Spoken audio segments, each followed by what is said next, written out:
Hello, everyone, and welcome to the Outliers YouTube channel and our program Get to Know. I'm your host, DP Lyle, and I'm here with my partner in crime, Kathleen Antrim. Hey, Doug, thank you so much.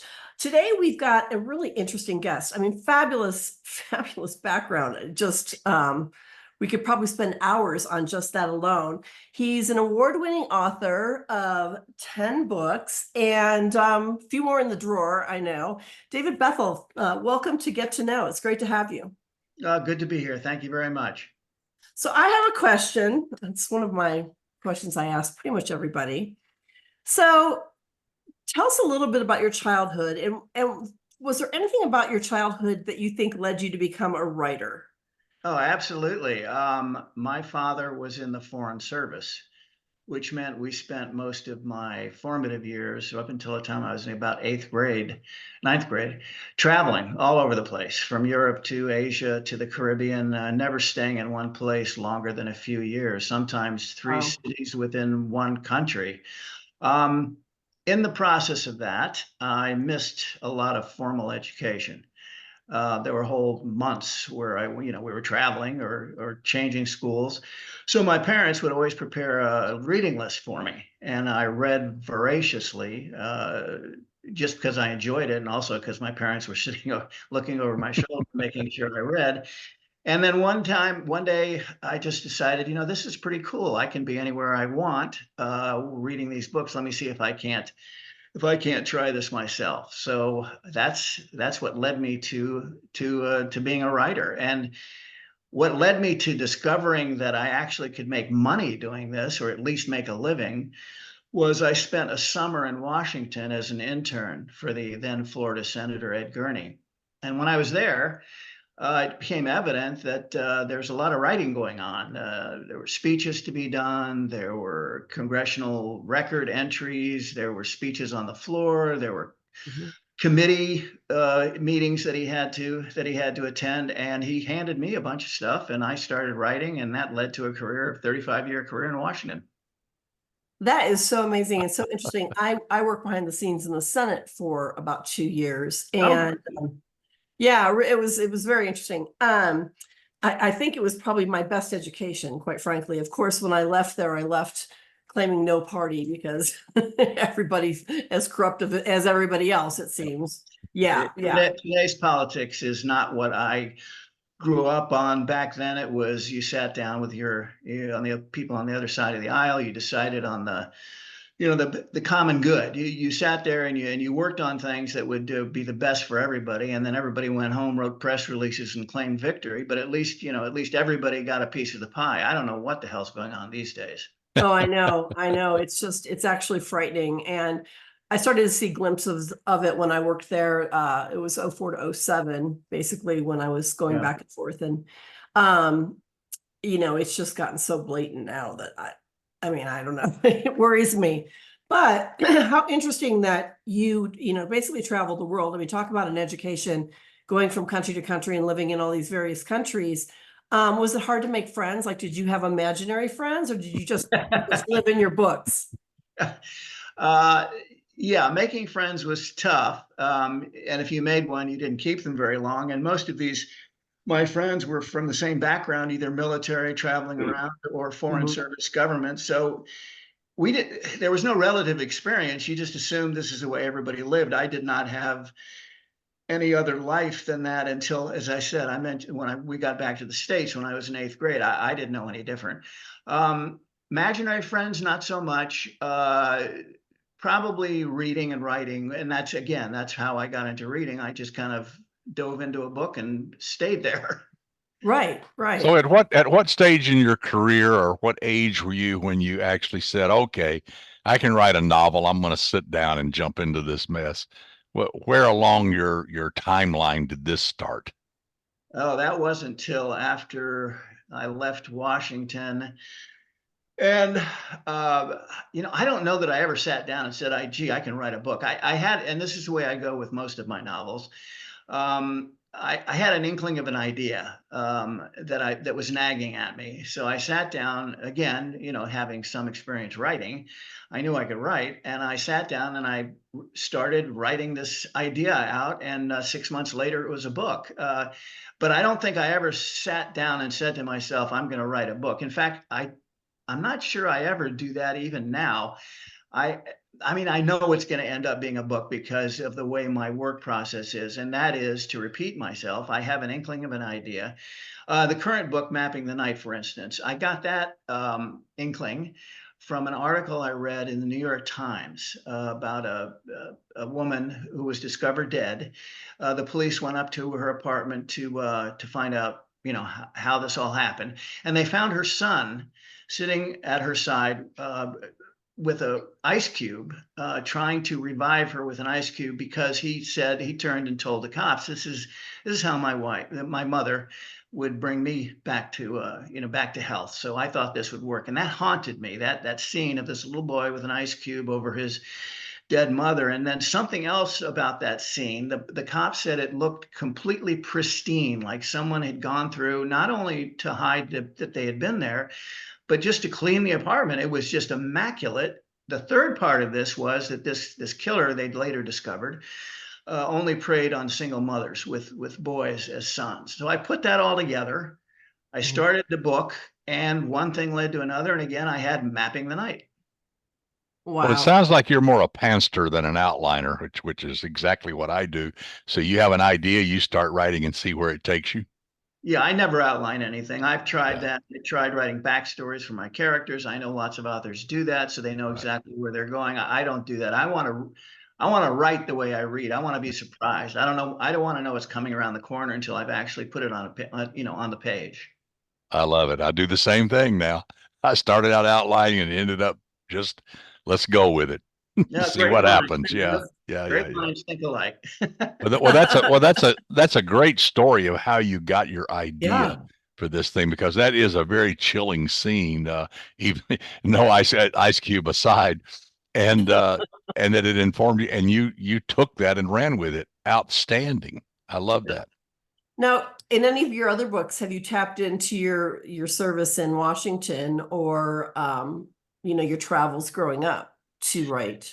Yes, short answer. My first two or three novels were political thrillers, and although I can't say I took my own life experiences up there because these are mysteries where people get hurt and so on and so forth.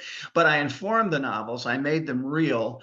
I hope, by the knowledge and experience that I had in Washington. So I was able to bring that to the political thrillers. As far as the psychological thrillers, which I got started on in kind of an interesting way, a private investigator had read one of my political thrillers and called me up and said he had a case, very interesting case, and he wanted to talk to me about it, and because he was thinking that we could write a true crime novel.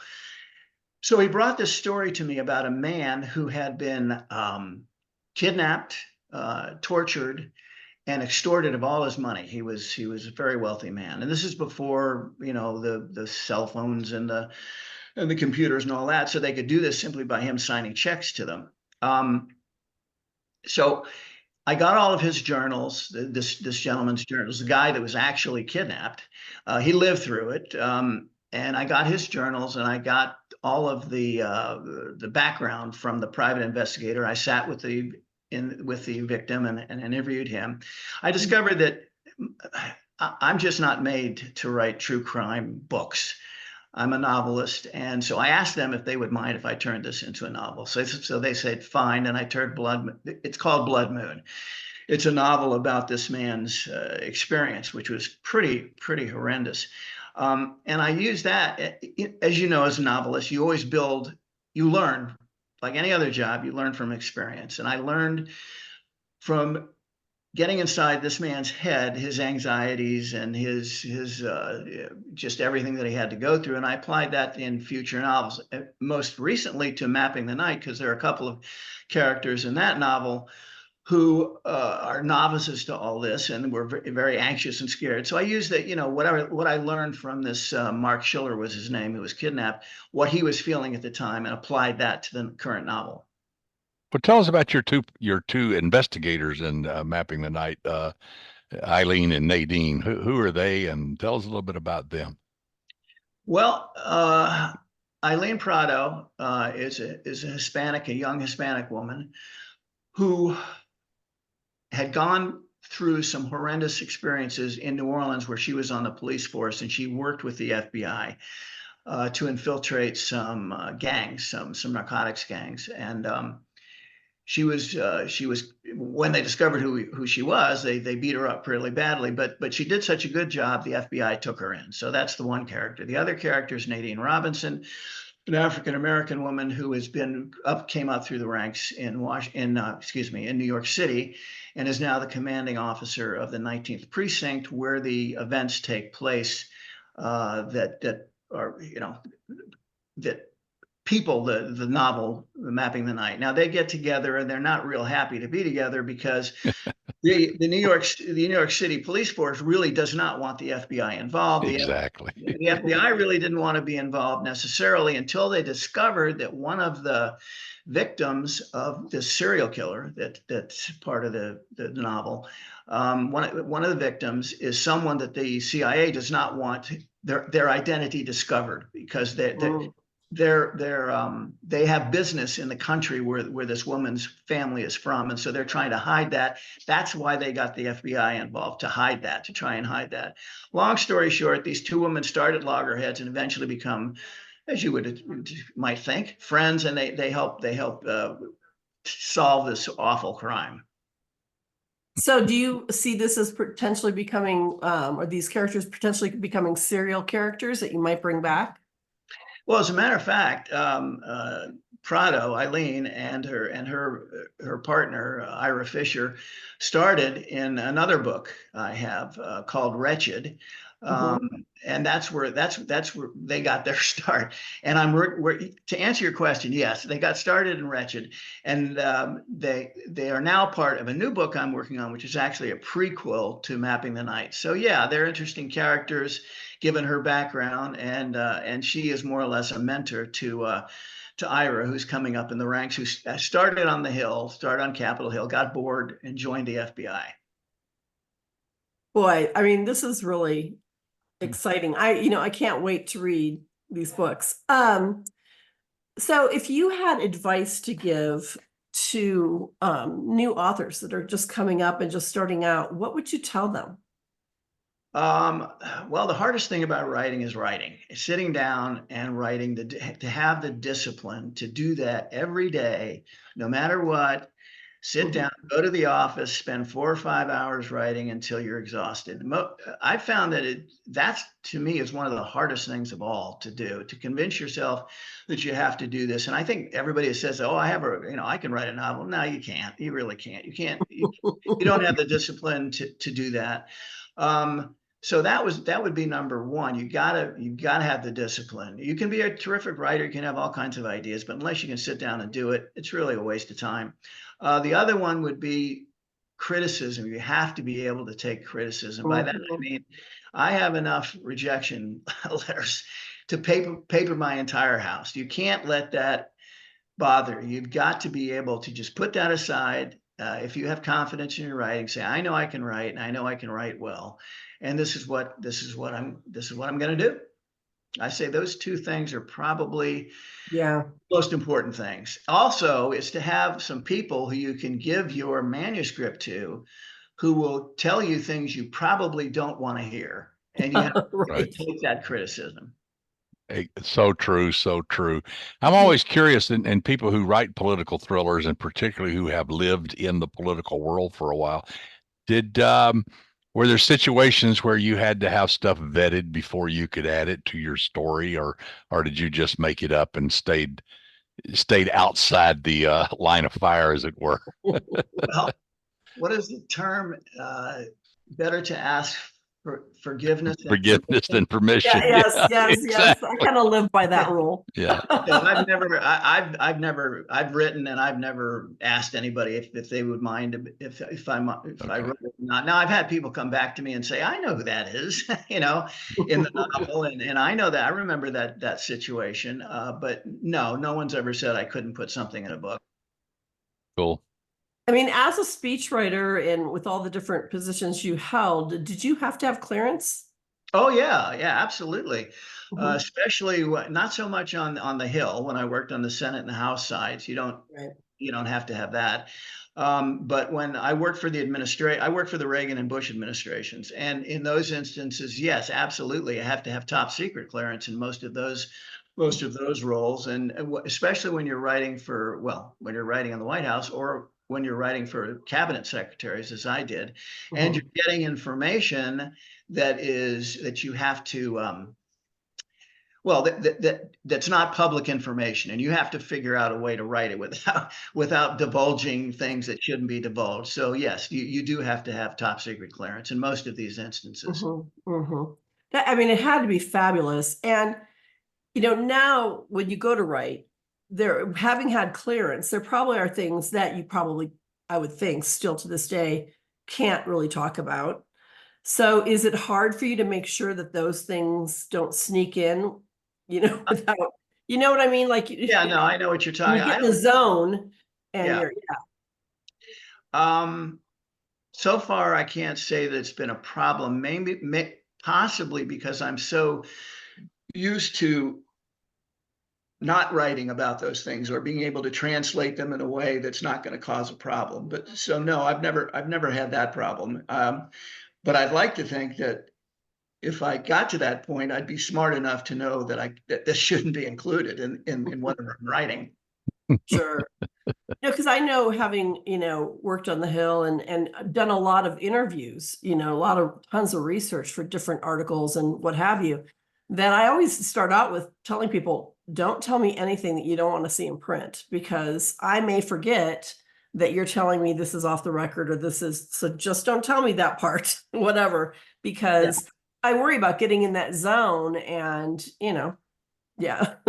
Well, yeah, You, it's something you have to think about. As I said, maybe the fact I don't think about it is because I spent so much time at that level not writing Mhm. about those things while I was writing about those things. So, and yeah, Right, right. I guess your first clue that you crossed the line is that little red dot moving around your forehead. You, oh, uh-oh, I yeah, probably shouldn't have written that.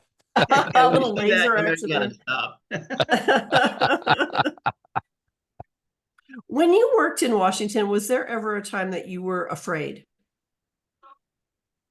Yes, I was there at 9/11, and I was writing for this Secretary of Commerce, and we were right next door to the White House.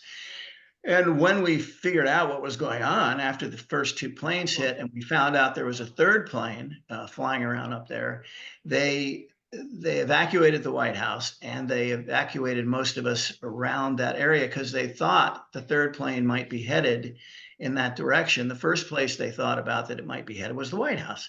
The second place was Congress, and as we know, it ended up going down in Pittsburgh or just outside Pittsburgh. And Right. the plane that hit the Pentagon was close enough that you could feel it. And on the way home, driving, well, was I driving or walking? I think I was driving home on 95. You could look down and see the Pentagon on fire. So Mhm. all of those things mixed together, and all the people walking along the highway 95 because they couldn't get their cars. They couldn't. Mhm. The city was absolute mess. It all, it was all pretty frightening.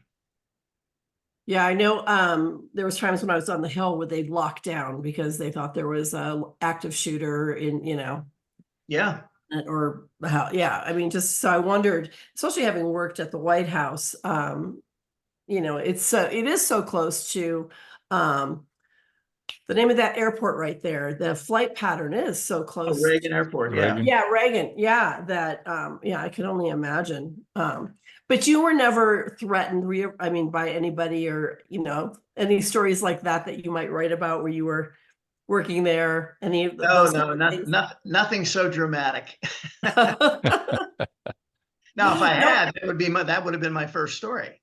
yeah, exactly. No House of Cards moments, I'm taking it. No, no, no. When is Mapping the Night Nothing. coming out? Yes. When Excuse is me? Mapping the Night coming out? Oh, it's due out either the end of May or early June. Cool. Cool. That's exciting. And are you working on anything else right now?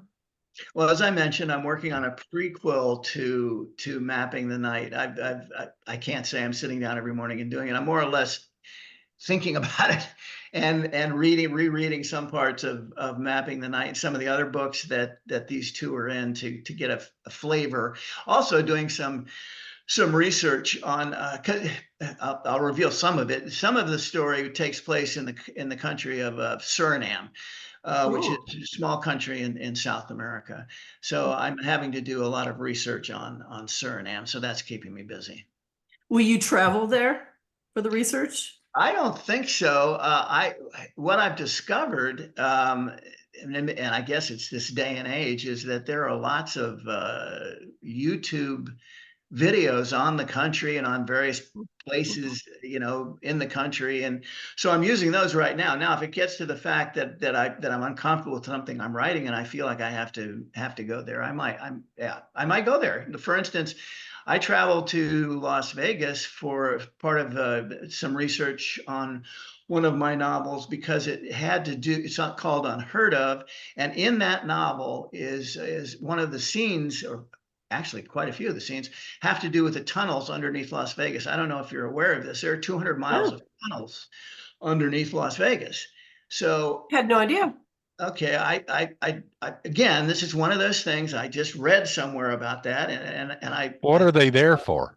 Yeah. well, again, Drainage? thing about Las Vegas where it rains periodically, but Yeah. when it rains, it really rains, and the Yeah. whole city would flood if they did not have these tunnels Okay. and underneath the city to take the water from the mountain areas where it comes down, sluices down the mountain areas, would absolutely overrun the city. But they built these tunnels that run underneath the city. Now, hundreds of people are living in these tunnels. That's something else I discovered. I started to go inside one of these tunnels. I was warned not to, because they're not particularly safe. But I wanted to see what they were like. And there are people living in these tunnels, and they come out and they work, and they can't afford to live because Las Vegas can be a fairly pricey city. So, and they go back and they live in these tunnels. And so I went to, first of all, to see what they, first of all, to establish the fact that there really were such things, and then to just get a flavor for them myself. Wow, that had to be incredibly interesting and a little scary. It was both. It was Yeah. both. And Yeah. those tunnels have giant ants. I saw that movie. Oh, yeah. Actually, that was in New Mexico and Los Angeles, but I'm sure Vegas had them too. I love that movie. The movie's called Them. Yeah, exactly. Oh, Great wow. movie. It scared the hell out of me when I was a kid. Exactly. So David, tell us where people can buy your books. Go to Amazon and type in John David Bethel and you can find them. Awesome. Easy Very enough. cool. Very cool. So we really want to thank you. We'll have to have you back, especially when Mapping the Night comes out. You're a great interview and just such an interesting person. I'd love to delve deeper into all of your background. I'm going to ask our viewers to please click the thumbs up. It helps with our algorithms and gets the interviews out, and also subscribe so we can bring more of these interviews to you. And check out outlierswritinguniversity.com. If you have interest in writing, we have lots of classes all taught by best-selling authors, and we'd love to have you join us. Doug, anything more? No, thanks, Dave. Thanks so much for being with us. It was a fascinating discussion, and I can't wait for mapping to come out. Yes. I've got a PDF of it, I think. So I'm getting ready to read it. It's in my pile. And we're looking forward to it. And we'll go from there.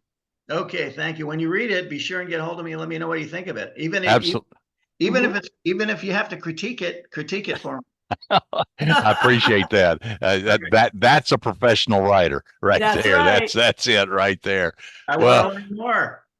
Well, thank everybody for viewing this episode of Get to Know here on the Outliers YouTube channel, and we will be back with more interviews soon. Take care, everybody.